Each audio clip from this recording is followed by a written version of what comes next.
Yes, my people, good morning, good afternoon, good evening, depending on what time of day you're listening to this. It's your boy Aaron James of Aaron James TV, and we're talking football. You see what shirt I'm wearing? Yeah, the mighty Spurs. I'm a big Spurs fan, and after this weekend's amazing performance, I felt I just had to come and do something around the Premier League. Yeah, so I'm gonna be doing a few blogs and recaps of throughout the season of the different teams, different performances, standout performances, and yeah, let's just see where it goes. This is new to me, do you know what I mean? So we'll see how it goes, all right? But this weekend, first week back after the Premier League, first week back for the Premier League, and for me, it was just incredible. This is the way you start off a campaign. This is the way you say welcome back to top elite level football, right? We saw some disgusting performances. You know, we're talking about Arsenal. Do you know what I mean? And we saw some fantastic performances. Shout out to Tottenham and also shout out to United and Chelsea. And listen, one thing you need to know about me is I'm a big Tottenham fan, but I'm an objective football fan, right? So I want to give it up to the teams when they do what they do, yeah? But first of all, let's talk about Tottenham. No one gave us a chance. No one thought that we would be able to stand toe-to-toe with Manchester City. Even though it was at home, even though we got our fans there, nobody thought, how are you going to stand to Man City? And to be fair, even a lot of Spurs fans probably doubted it as well. But we showed, even though Kane's not there, we still got a decent enough squad that was willing to fight. And I think the biggest thing for Spurs that I took away from it is that we saw the players fight in a way they've not fought throughout the whole of last season. Dele Alli, top performance. He's one that stood out in particular. Dyer and Sanchez at the back, great performances, right? There's a lot of players that were Bergwijn, a lot of players that last season did not show up, turned up. So we have to give them credit. And most importantly, a big shout out to Japhet Tanganga, right? Comes through the academy alongside Oliver Skip, but he was incredible at right back. Had Raheem Sterling and Jack Grealish in his pocket. You know what I'm saying? End of the day, emptied out his pockets, he found Key's wallet and them two boys. So shout out to them. Now on the other side of North London, yeah, I'm not going to show no hatred. But they've got issues. Yeah, they've got issues. I know it wasn't their strongest 11. It was a weakened team due to Lacazette and Aubameyang not being available. But for the opening game of the season, that's just not acceptable. Arsenal losing to Brentford. Shout out to Brentford coming up and their first game of the season. And unfortunately, the way it works is they're a new club, and yes, their fans are happy, and the football community should be happy for them. But the big story surrounding Arsenal. What is up with Arsenal, right? Is it the manager? Is it the squad? For me personally, I think it's both. I don't think Arteta will last long. I'm saying this now. I think Arteta will be gone by Christmas if he keeps it up.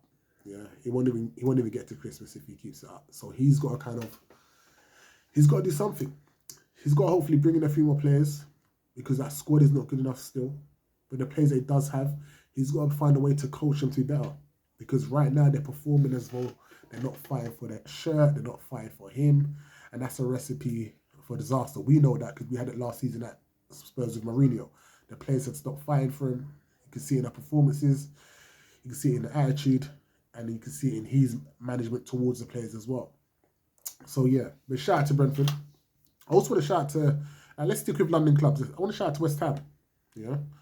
I saw the game and I'm thinking when they went 1-0 down to Newcastle, I'm thinking, oh, okay, this is going to be a tough season for West Ham. They've not been able to sign a second striker behind Antonio, can't get Lingard in on a permanent contract.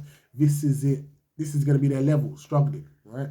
So for them to come back and fight back to go, I think they were 2-1 down as well at one point, and to score 4 goals away from home on the opening day, plus missing a penalty, that shows that they've actually, last season wasn't a fluke. They're starting to be a team that's producing real good quality. They've got a strong starting 11, that can match most teams in the top 10, if not the top 6. So they have to be respected throughout this season. And Chelsea. Yeah, Chelsea, people are talking like Chelsea are going to be the closest contenders to Man City this year. That's going to be a tough one. I genuinely think that's going to be a tough one. I think the top 4, you've got Man United, Liverpool, Man City and Chelsea. In some order, that will be the top 4. Obviously hoping that we will break that top 4 ourselves. You know what I mean? I'm hoping that, right? Potentially us and Leicester. But that is what people are looking at as a top 4. So for Chelsea to kind of make a statement first game of the season, 3-0, once again, we're doing it without Lukaku. Yeah.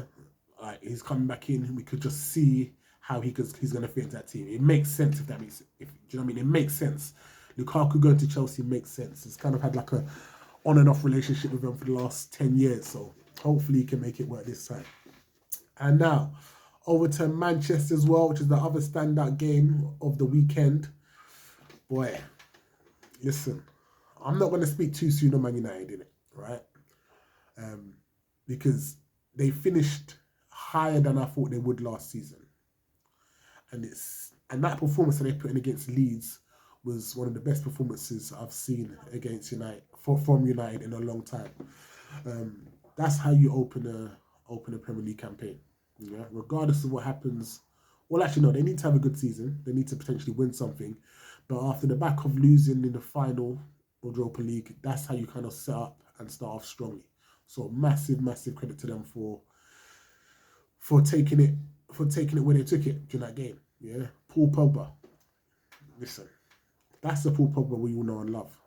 Like, that man makes me a fan of football. When he gets into his groove and he's doing what he's doing, he's unstoppable. So that's the Paul Pogba we want to see. Greenwood reminded me of how good of a young player he is. I know a lot of people talking about Greenwood and Foden, who's a better young player. For me, for a long time, it's clear Foden. But seeing that Greenwood performance, that's what you want to see. Do you know what I mean? And you think about Varane coming into that side, Sancho coming back into that side more consistently, Rashford when he's back from injury, like Cavani, like they've got a good squad now, and I think they will be expected to challenge for this title. And Liverpool, I'll touch on Liverpool. You know, they won the league. So they won the league a few years back, and last season they had a bit of a drop off. Yeah, it was tough for them. A lot of injuries. They seem to have got most of them back. Obviously, Andy Robertson's injured, but Van Dijk's back, Matip's back. I think Joe Gomez is back. So a lot of their defenders are back. Their front three, plus Jota now, who seems to be forcing his way to that starting 11. Liverpool are good money.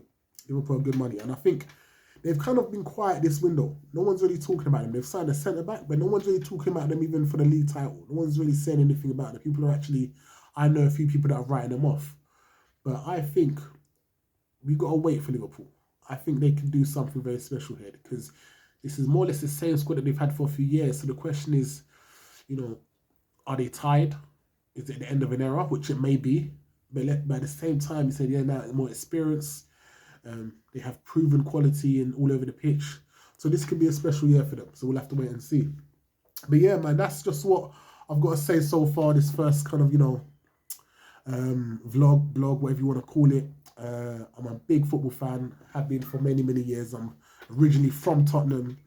I'm a massive Spurs fan. It's in my blood. Do you get me? So it's only right that I come and do what I've come here to do. So I'm going to be doing this a bit more often, and we'll kind of you know, see where it goes and see where we take it. Yeah. But for now, take care, Aaron James.